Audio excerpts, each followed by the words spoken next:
Kjære lytter, nå befinner jeg meg I Arendal, for nå det Arendalsuka, og dermed så har jeg flyttet podcasten fra kjøkkenet hjemme og hit ned til Pollen. Og I dag det den kjente og anerkjente forfatteren, og journalisten og historikeren Applebaum som gjest. God fornøyelse.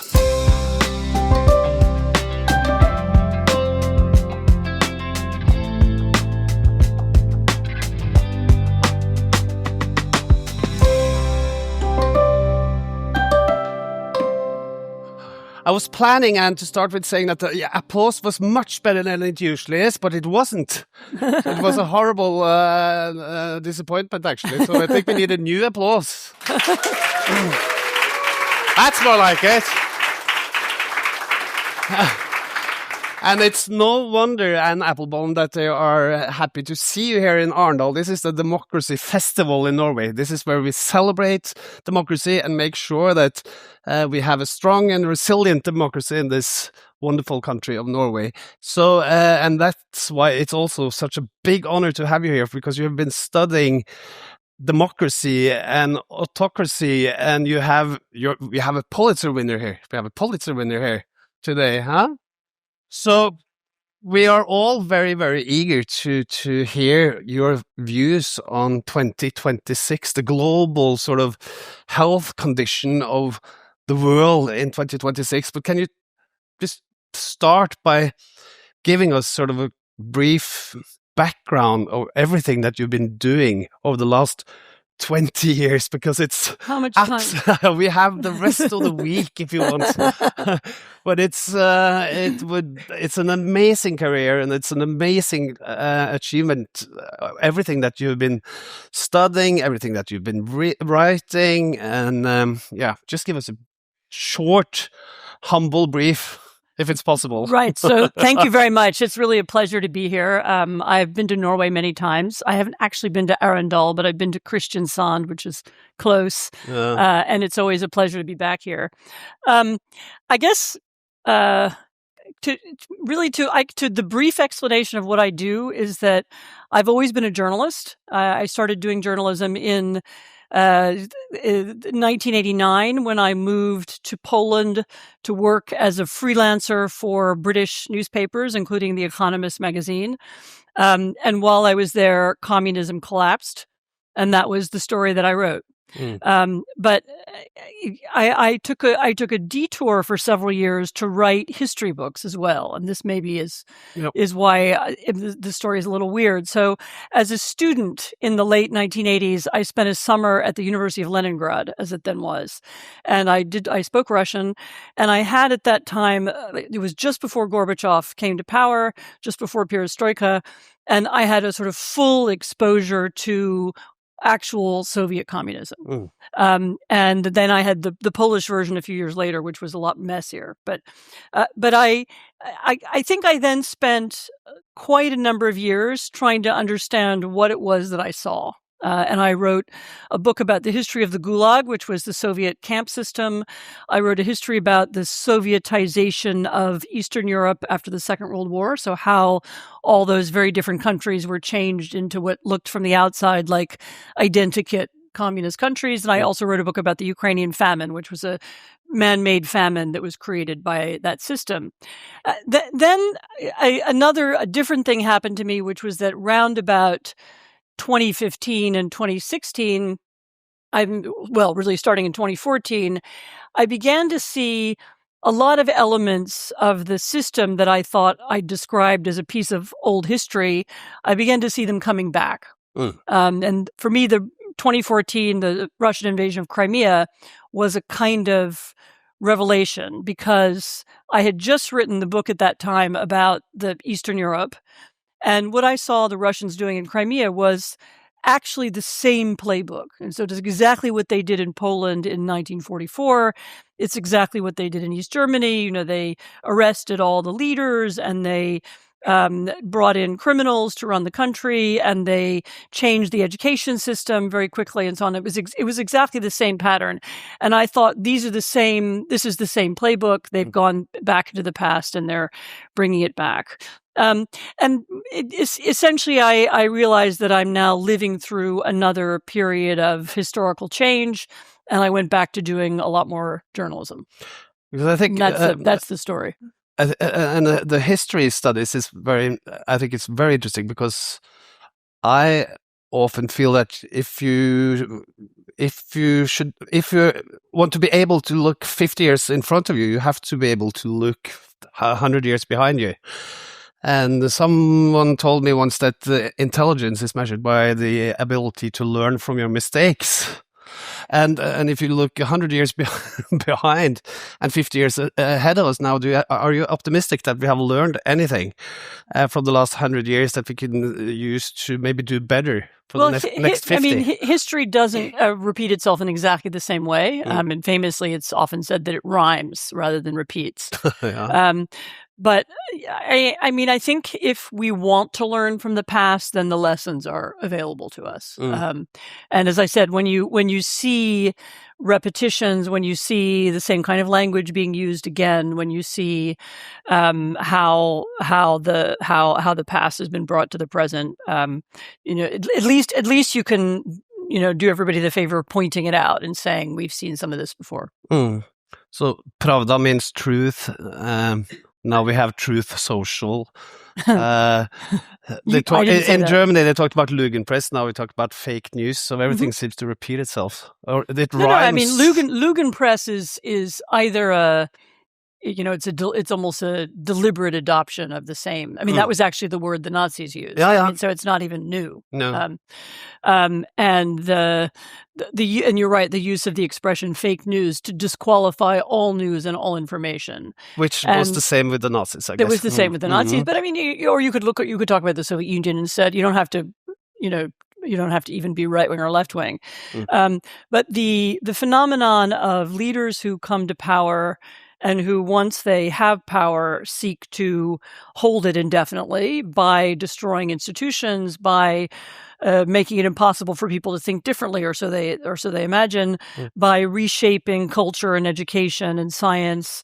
I mean, these are all things we've seen before. And we see, as I said, you can find them in Soviet history, and you can also find them in the history of the Nazis. But there were people a couple of 100 years ago, they could look into the future and say, we need a constitution to make sure that doesn't happen. But still it happens. I mean, a constitution by itself is just a piece of paper. And actually, if you look at what the founding fathers of the United States were saying at the time they wrote the Constitution, they also knew this.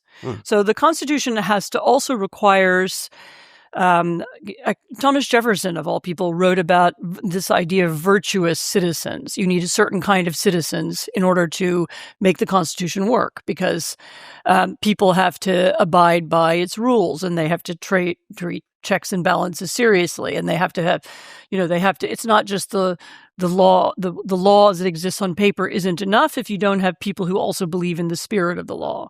And I think what you've had in a lot of contemporary democracies, including the United States, is the loss of that spirit. And in particular, you have a loss of trust in the system and in the institutions, and you've had it replaced by very profound polarization, which has been deliberately created by people who want to end trust. It's interesting, we were talking just before, but a few minutes ago, before we started talking here, about what is the sign that a country is beginning to decline democratically. And actually, the sign isn't necessarily what you think of. It's not like some particular thing about the press or some change to the court system. The sign is when you have a leader come to power and gain popularity by saying, only I am the legitimate leader. So I am the true Norwegian. I represent the true, real Americans. I represent the true Poles, or whatever. You can apply to any country, or the true Venezuelans. Actually, this was Chavista language as well. It doesn't have to be right wing language. And I represent the true people, and my political enemies are elites. They are foreigners. They are traitors, and they don't have a right to rule. And when you begin to get popularity for that, or you build a political campaign and eventually a regime around that, that then gives you the right to say, well, since I am the only leader, or my party is the only party that is legitimate, then once I am elected to office, I need to take apart the system to make sure that none of these illegitimate foreigners or traitors or elites can ever take power again. And you will then have people supporting you for that process. And that's what, I mean, you saw a version of that in Hungary. You saw, we had a version of it in Poland, although it was then stopped. And you now have a version of it in the United States. And so the dangerous thing is the person who says, we are a polarized nation. We are not unified around our institutions. I represent something real, and what I represent is more important than the law, and it's more important than the system. Then you establish something. I read something about something called naive subjectivity. So it's sort of everyone knows that we are subjective. We are always subjective. And then if you're naive, if you have a naive subjectivity, then you actually believe that your version of the truth is the only truth. And then if then if you put this into a sort of a collective system, so you have the hamster wheel of naive subjectiveness, then you have what we see now in social media and in Truth Social and sort of the where people just divide completely and keep to their own tribe with their own message and with their own truth. And you even have the phenomenon of people often reading stuff from the other side and then, having that reinforce what they believe. I mean, it's more complicated to fix than you think. I mean, I should say that, the most people who have ever designed democratic systems, including, again, the people who wrote the American Constitution, were afraid of exactly this problem, of a demagogue coming to power. There's a famous quote from Alexander Hamilton where he says, and someday a demagogue will come to power. And, and therefore we need this, we need to build checks and balances into the system to stop it. But even the checks and balances, require people who are willing to carry them out. And what you have in the U.S. right now, for example, is the most important check on the American presidency has always been the Congress, especially the Senate. And it's always been, if you're an American senator, you're a very serious person. You have a lot of seniority and authority. You have hundreds of people working for you. You have a big budget. You are not someone who can be run over by the president. I mean, traditionally. And the Senate was always a kind of group of people who could stop the president if they wanted to, and they've done it in the past. Yeah. And for the first time, really, we now have a Senate that's not willing to do that. And so you now have the U.S. Constitution not functioning because the people aren't playing the role they're supposed to play. I get a lot of very interesting guests on my podcast, believe it or not, and a lot of Norwegian ministers has been on the podcast as well. And I always try to. They're not the interesting ones. You interesting guests and Norwegian ministers. Yes, that's what I said. Yeah. No, I very good. Sorry. Totally agree. I wouldn't say it. I know a lot of nice Norwegian. But I'm always trying to get them to criticize Donald Trump. Mm-hmm. And they won't.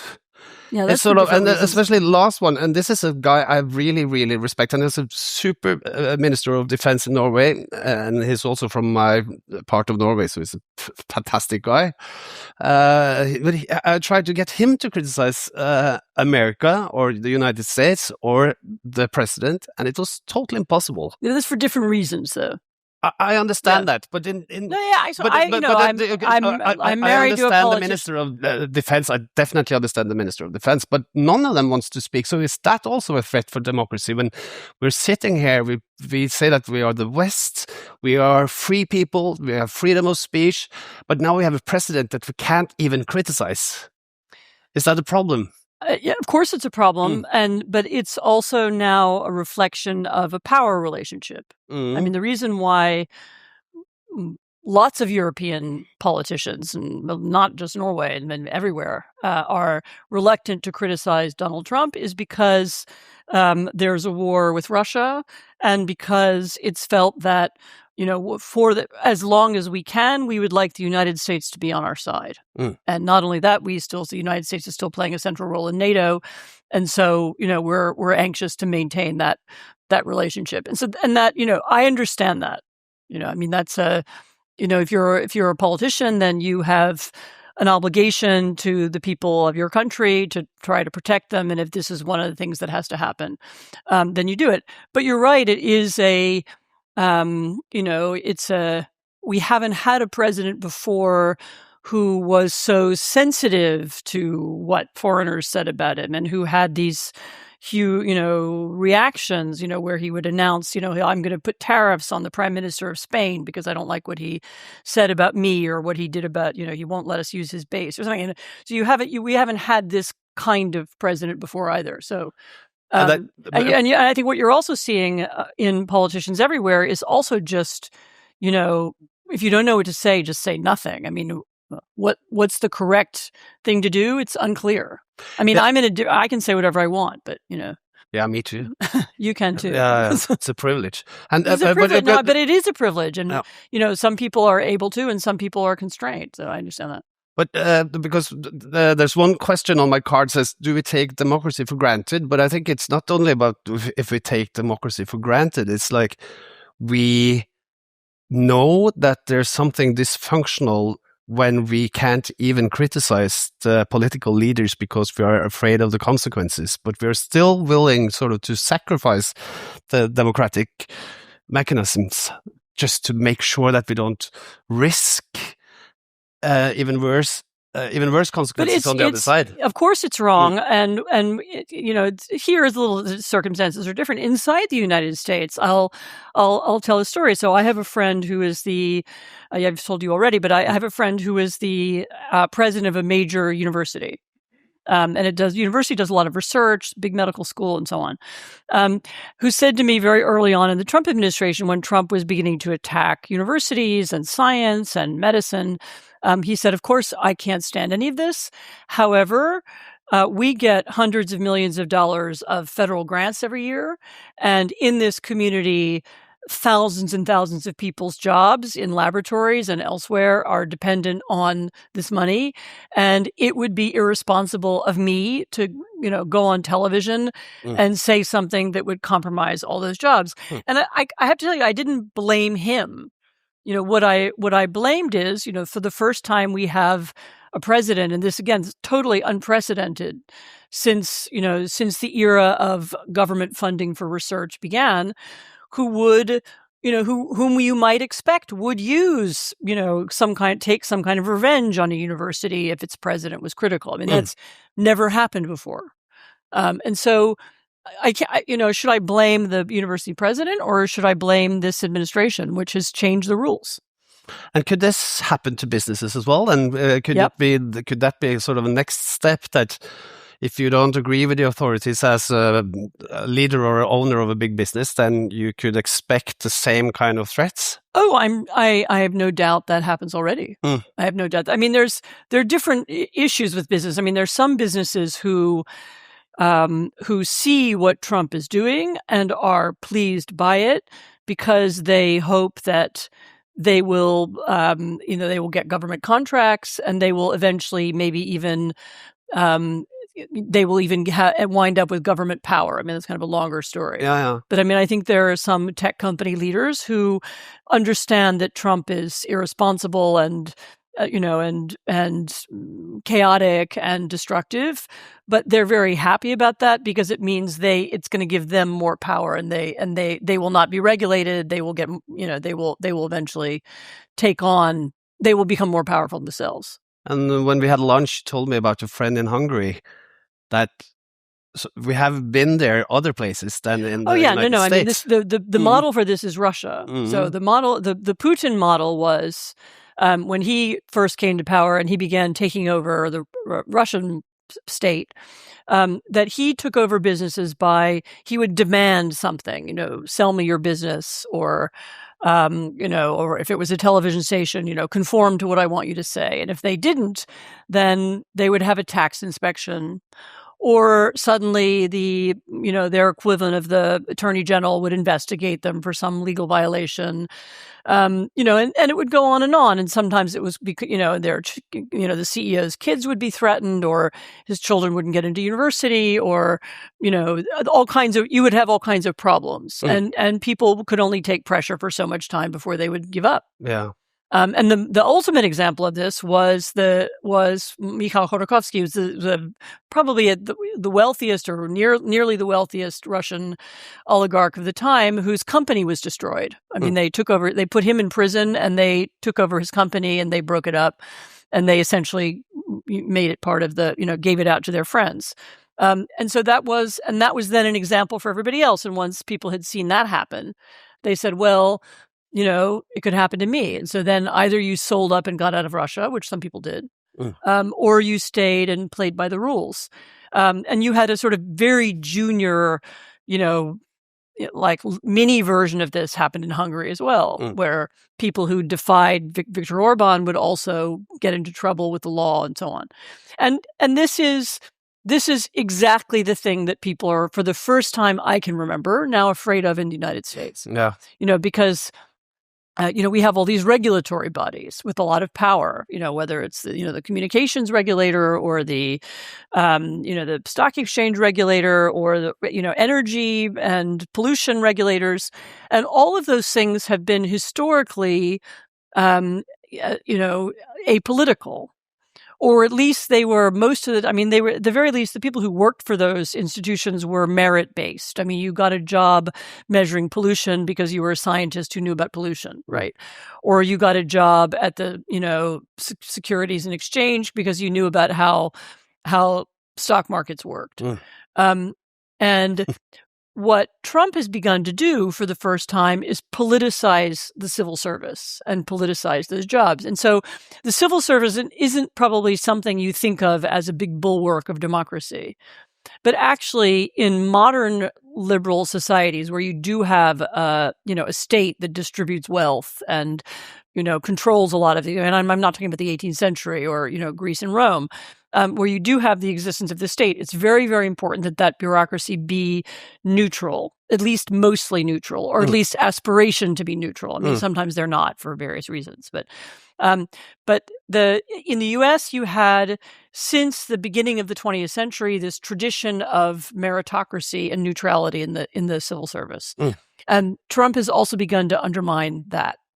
And that is, of course, the thing that's the most scary and dangerous for businesses, because those regulators have a lot of power. And if they say your factory is polluting, then you have to pay a fine, or they can shut you down. And if the factory is run, if the regulator is not someone who knows about pollution, but is someone's cousin, or someone who was at the January 6th riot and got the job for that reason, or someone who owns an oil company, or someone or someone who owns a rival company, then you're in trouble. And that's in its way, is the most damaging thing that's happening to American government. I don't think it's the most glamorous thing. It's not the thing you can see probably on the news here, but it's very debilitating. And it's the same thing. This is what Chavez did in Venezuela. This is what Orban did in Hungary. This is why Hungary became, depending on how you count, the second poorest country in Europe. It was through this kind of mismanagement of the bureaucracy, deliberately. I was watching a very scary movie scary film clip of what I would call educated, intelligent Republicans applying for official jobs in the United States of America. And one of the questions from the committee that were interviewing the candidates was, who won the election in 2020? And they couldn't answer. They couldn't answer. Because if they said, or did Donald Trump lose, was some kind of variation of that kind of question. So there's something really, really scary going on. We have educated, intelligent people that are so afraid of the authoritarian leader that they can't even speak the truth when it's 100% obvious. Those are people applying for jobs. Yeah. So those are people who want to be appointed to cabinet level jobs. Yes. And they're being asked who won the 2020 election. Yeah. And they know that if they say Joe Biden won, then they won't get the job because Trump will not let them have it. Yeah. And some of them don't want to lie. And so there was one who just didn't answer. I didn't say anything. That's really scary. But this is, this is also, it's funny. I mean, this is another phenomenon you've seen in other countries, is that I wrote about it in a book I wrote a few years ago. It's the phenomenon of the medium-sized lie. So the big lie is like fascism or communism, but in a lot of failing democracies, you get conspiracy theories that are important to the leader, and they become a kind of loyalty test. So, so the test is, can you pass the test by saying that who won the election? And if you pass the test, then you're loyal. And the reason why you're loyal is not because you agree that Trump won the election in 2020. The reason why you're loyal is you're willing to lie. Yeah. And so that means we can trust you. And you're right. I mean, it's a way of, it is a kind of moral breakdown. It's sort of something that we've always, through my life, thought belonged to more eastern parts of the world than the United States. Eastern, some, but I don't like this East-West thing. Southern too, I don't know. Russian, let's say Russia then. Right. Yeah. Right. No, I mean, yeah. I mean, of course, it was it was Soviet, it was Nazi. I mean, versions of it you can see in authoritarian countries all over. I mean, I like always talking about Venezuela, pre the kidnap of Maduro, because it's an example of really the same phenomenon, except it was with a left-wing ideology. And we're now accustomed to thinking it comes automatically with a right-wing ideology, but it doesn't have to. No. It's about people who would like to create a one-party state or a one-man system, and who need to, build loyalists and followers around themselves, and they need a loyalty test. I would say that Norwegian politicians adapt a lot of the rhetorics and the sort of hard language that we now have learned from the last 10 years of politics in the United States. We can call each other liars, we could ask each other to ryk og reis, we could do things that we didn't do before. Ryk og reis is get the hell out of here, which that sounds quite nice, actually. Have said to Norwegian citizens over the last years. So do you see that the things that are happening in the United States now are sort of contagious and becoming a part of European rhetorics and debates as well? Fortunately or unfortunately, for better or for worse, the United States, at least since the Second World War and maybe before, has been perceived as the leader of the camp of world democracies. And not only that, it was a country that, even if you didn't like everything about it or you didn't like some of its policies, people admired for its wealth, for the pop culture it produced, for the technology it produced. It had a leadership role that you can't really question, even if, as I said, you don't like everything about it. Even if you look at, I don't know whether this is true of Norway. I know it's true of a lot of other European countries.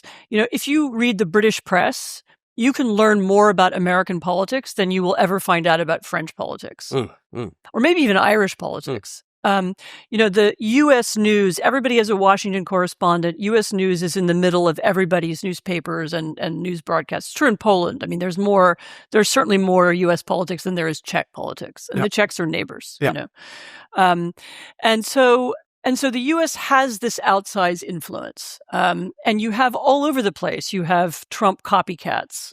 You have people trying to win elections the way he wins them. Or people trying to use his tactics. Or you see now, I mean, it's almost like a infectious disease, this cryptocurrency. People attracted to cryptocurrency because it's a way of secretly funding politics. And so you now have Nigel Farage, who's a Trump acolyte or friend who's caught up in a scandal in the UK because he was, clandestinely being given money from crypto business people. I mean, and when I saw that, I thought, right, well, who did he, where is that coming from? I mean, that's now standard practice. That's how the Trump family are making money. And you will now see, all over the place, you will see people say, crypto is a way I can have political influence. I'm going to try and use it. And you'll see that everywhere. And so, and so these practices that begin in the United States are kind of contagious. And, and also don't forget the media are rather the information systems that almost everyone now uses in the world, with the exception of the Chinese and a few others, are now the American systems, with the exception of TikTok, which is Chinese. They're the American systems, and so the American decisions about what people should read are now global. And so, for example, we were just talking about this too. For example, in the last months and years, Meta, Facebook, which is Facebook and Instagram, decided that it wanted to downgrade journalism. So it didn't want people to be clicking on journalism too much. And it didn't want to favor posts that were essentially linked to newspapers, and it didn't want, or TV, and it didn't want people to leave the site and go and look at other things. Whereas a decade ago, Facebook was a really important source for journalism. So people would look on Facebook and then they would find links to things they wanted to read. This has now stopped. Yeah. And this impacts every single news organization in the world. So right-wing, left-wing, serious, tabloid, like everybody's numbers have gone down because Meta and Twitter as well have downgraded the role of news and don't favor it in their algorithm. This isn't even like a right-wing, left-wing political decision. This is just a decision about how they want to run their algorithm. And that affects everybody. And everybody pays a price. And so everybody sees less, fact-checked information, and they see more, pictures of their cousin's, wedding vacation or whatever. I had the chief editor of the biggest Norwegian newspaper here just a couple of hours ago, and he's very worried. One thing is what you said now about social media and algorithms, but now with the AI revolution that we are just in the middle of, are you? And that what do you may think be of worse. freedom of speech and freedom of the press in 15 years, as it looks now? AI is another level of this same problem, which is that you can go on AI and you can ask it a question and it will give you an answer. And I actually I do use it sometimes now, which I just started doing. But I always say, and I want the links. If you give me a piece of information, link it to a newspaper. But not people don't necessarily do that. So they get the information, but not the link to where it came from. And so they don't need to read the article that it came from. They just read the AI summary, which may or may not be correct. The AI is often wrong. What I like about AI is that it always thinks I'm a brilliant person. Every question is, that was a fantastic question, Robert. No, but that's on purpose. That's part of the game. They want you to think you're really smart for using it, and so they keep telling you how smart you are. My self-confidence is getting better and better. Right. Well, that's thanks to good. AI. Thank you. But no, I mean, the whole concept of free speech has become very convoluted because, you also have another, this may not affect Norway as much as it affects the US.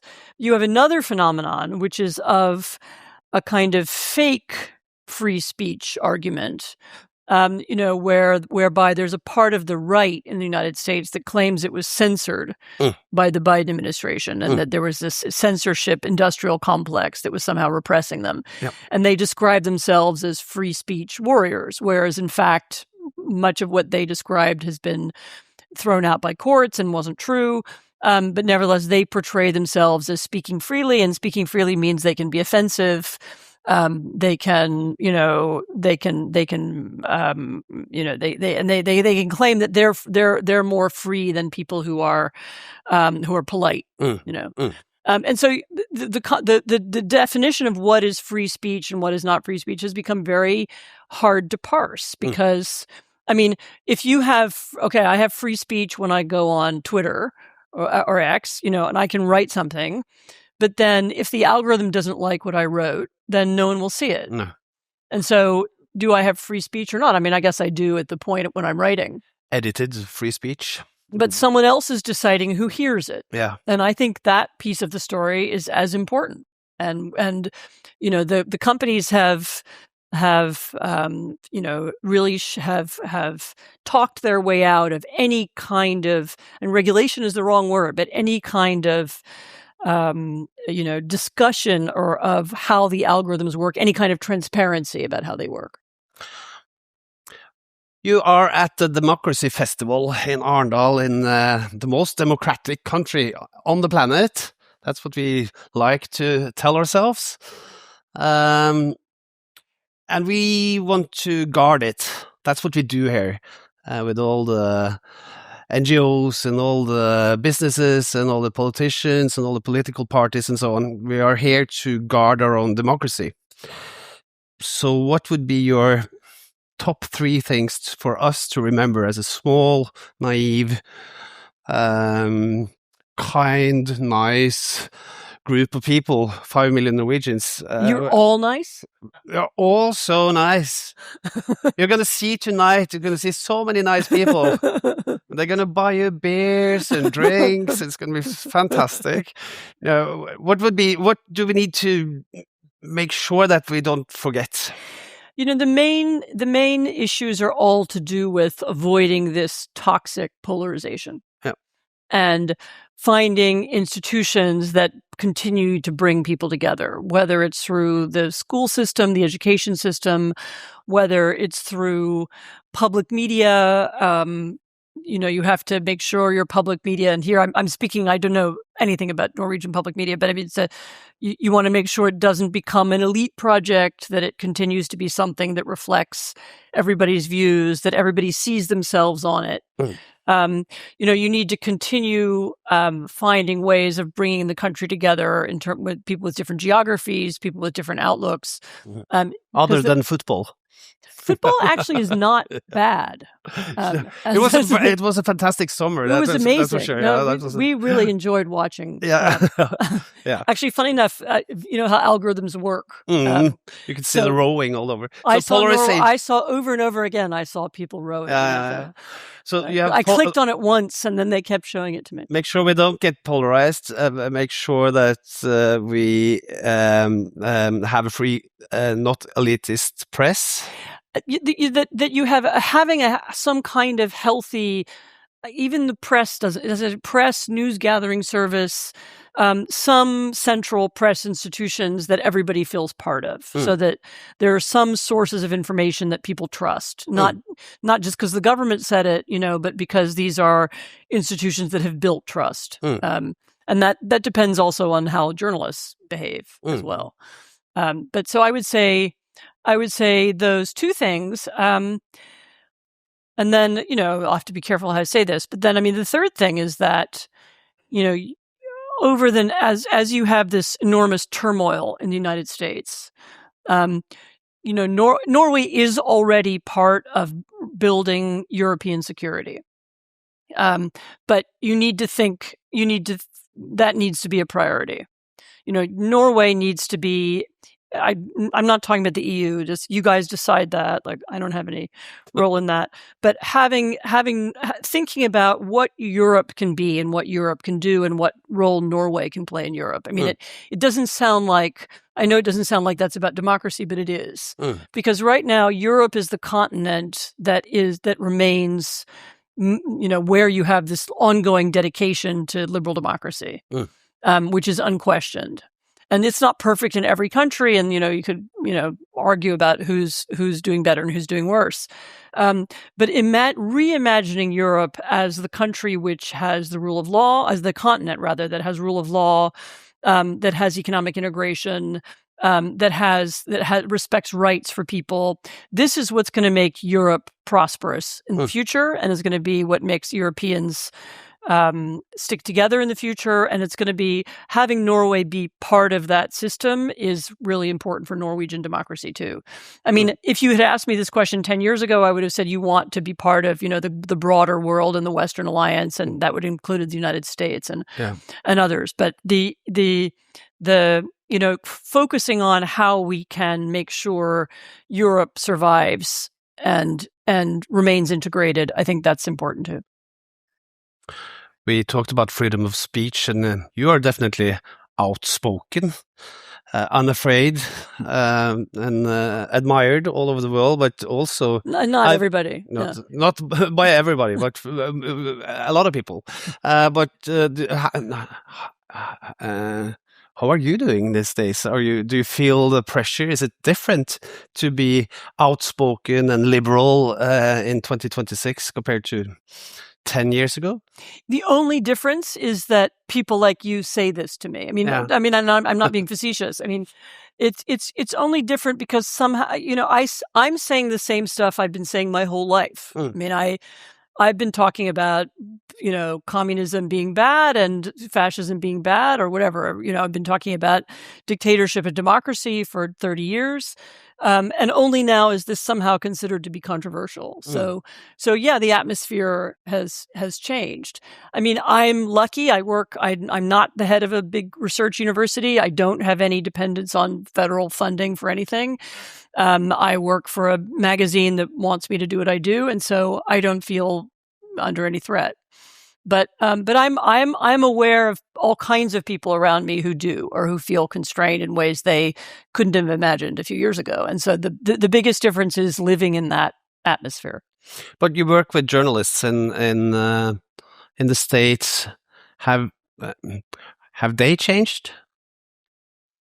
Because they get yelled at every time they ask an intelligence question, they get the message that they are stupid or bad reporter or something. It must have some influence. But then that sometimes is good for their audience. I mean, so I don't think that.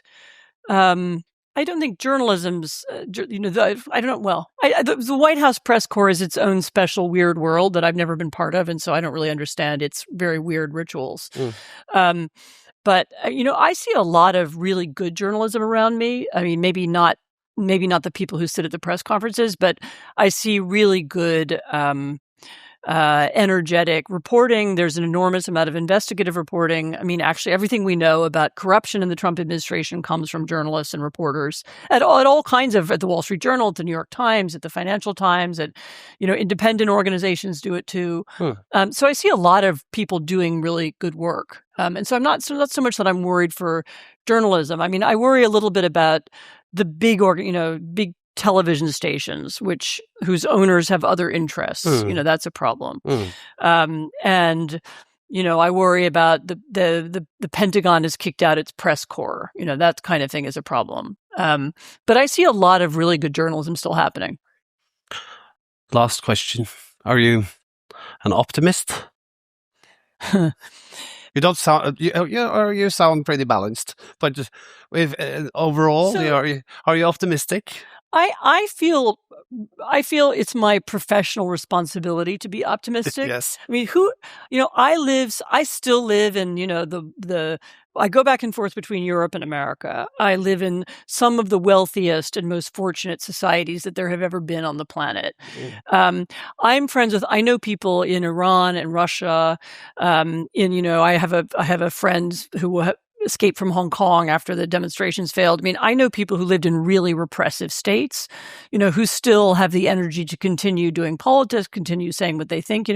Who am I to say that everything's really terrible and I quit? I mean, when people have been in so many worse circumstances than me and still are. So, I see an enormous, I say, particularly in Europe, I see this huge resource of energetic and committed people who care about their countries. I meet lots of younger people who they see, their parents and grandparents' generations screwing up, and they say, well, couldn't we do better than that? And they're beginning to ask why. I mean, I feel like there's a tremendous amount of energy in democratic societies, and I have faith in that. My hope and wish is that after this evening in Arendal, with all the brain power in Norway gathered in one city, being here to sort of guard the democracy of Norway, at least. I hope that you will be even more optimistic tomorrow morning. I also hope so. Thank you so much for coming. Anne Applebaum. Thank you.